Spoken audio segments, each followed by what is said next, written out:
Hello बच्चों, let's read this question. The question says, can electromagnetic wave electromagnetic waves be polarized? तो इस question के अंदर हमसे बोला गया है कि क्या हम इलेक्ट्रोमैग्नेटिक वेव्स को पोलराइज कर सकते हैं। तो इसके लिए जो की कंसेप्ट है वो डिस्कस कर लेंगे। बात की जाए यदि की कंसेप्ट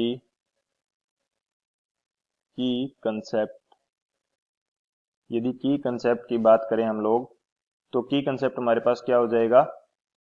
बात करते हैं अनपोलराइज्ड लाइट की। अनपोलराइज्ड लाइट यानी कि कोई लाइट अनपोलराइज्ड है, या सॉरी अनपोलराइज्ड लाइट की नहीं, अनपोलराइज्ड वेव की बात करेंगे हम लोग। स्पेसिफिक लाइट की बात नहीं कर रहे हैं, अनपोलराइज्ड वेव की। कोई भी अनपोलराइज्ड वेव है तो इसके अंदर जो वाइब्रेशंस होंगे इलेक्ट्रिक एंड मैग्नेटिक फील्ड के, वो एवरी पॉसिबल प्लेन के अंदर वाइब्रेशंस होते हैं। तो यहाँ पे यदि मैं लिखना चाहूँ vibrations vibrations in every possible plane, यानी कि एवरी पॉसिबल प्लेन के अंदर यदि वाइब्रेशंस हैं या सभी प्लेन्स के अंदर वाइब्रेशंस हैं तो वो वेव क्या होगी हमारे पास, अनपोलराइज्ड। एंड यदि बात की जाए पोलराइज्ड वेव की, पोलराइज्ड वेव के अंदर क्या होता है कि हम लोग किसी एक स्पेसिफिक प्लेन के अंदर यदि वाइब्रेशंस को गेट कर लेते हैं या प्राप्त कर लेते हैं तो उस टाइप की वेव को हम क्या बोलेंगे, पोलराइज्ड वेव। पोलराइज्ड वेव हमारे पास क्या होगी, vibrations in only one plane, vibrations vibrations in only one plane. यदि हम अनपोलराइज्ड वेव के जो वाइब्रेशंस हैं किसी एक स्पेसिफिक प्लेन के अंदर प्राप्त कर लेते हैं तो वो वेव हमारे पास पोलराइज्ड वेव हो जाती है। अब बात करें वेव की नेचर की। कोई भी यदि ट्रांसवर्स वेव एंड एक हमारे पास होती है लॉन्गिट्यूडनल वेव, एक हमारे पास क्या होती है, लॉन्गिट्यूडनल वेव। तो ट्रांसवर्स वेव बेसिकली होती क्या है कि इसके अंदर जो मीडियम के पार्टिकल्स हैं वाइब्रेट करते हैं perpendicular to the direction of propagation of wave, यानी कि वेव प्रोपेगेशन की जो डायरेक्शन होती है उसके परपेंडिकुलर वाइब्रेट करते हैं। एंड लॉन्गिट्यूडनल वेव के अंदर हमारे पास क्या होता है, मीडियम पार्टिकल्स वाइब्रेट करते हैं along the direction of wave propagation, यानी कि जिस डायरेक्शन के अंदर वेव प्रोपेगेट कर रही है उसी डायरेक्शन में ये पार्टिकल्स वाइब्रेट करते हैं।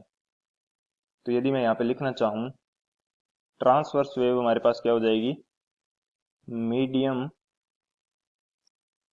Particle medium particles vibrates perpendicular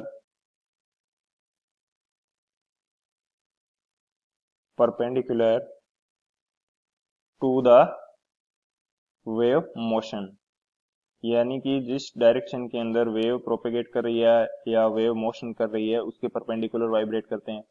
and longitudinal wave के अंदर हमारे पास क्या होता है, vibrations vibrations are along the direction of wave motion, along the direction of wave motion, यानी कि वेव मोशन जिस डायरेक्शन में हो रहा है उसी के अलोंग पार्टिकल्स भी वाइब्रेट करते हैं। तो हम लॉन्गिट्यूडनल वेव होती है उनको पोलराइज नहीं कर सकते, इनको पोलराइज नहीं किया जा सकता। तो ये मैं यहाँ पे लिख देता हूँ, can not be polarised, can not be polarise, क्योंकि इनके अंदर जो वाइब्रेशंस है पहले से एक सिंगल स्पेसिफिक डायरेक्शन के अंदर है तो इनको पोलराइज और नहीं किया जा सकता। एंड यदि बात करें ट्रांसवर्स नेचर की जो वेव है इनको can be polarise, can be polarise. तो ट्रांसवर्स नेचर की जो वेव होती है उनको पोलराइज किया जा सकता है एंड लॉन्गिट्यूडनल नेचर की जो वेव है उनको पोलराइज नहीं किया जा सकता। अब बात करते हैं सॉल्यूशन की। बात की जाए यदि सॉल्यूशन की, तो सॉल्यूशन हमारे पास क्या हो जाएगा, इलेक्ट्रोमैग्नेटिक वेव्स जो हमारे पास होती हैं, electromagnetic electromagnetic waves electromagnetic waves का नेचर हमारे पास क्या होता है, ये होती है ट्रांसवर्स नेचर की वेव, ट्रांसवर्स वेव। ये हमारे पास ट्रांसवर्स वेव होती है एंड ट्रांसवर्स वेव को हम क्या कर सकते हैं, पोलराइज कर सकते हैं। So can be polarised, can be polarised.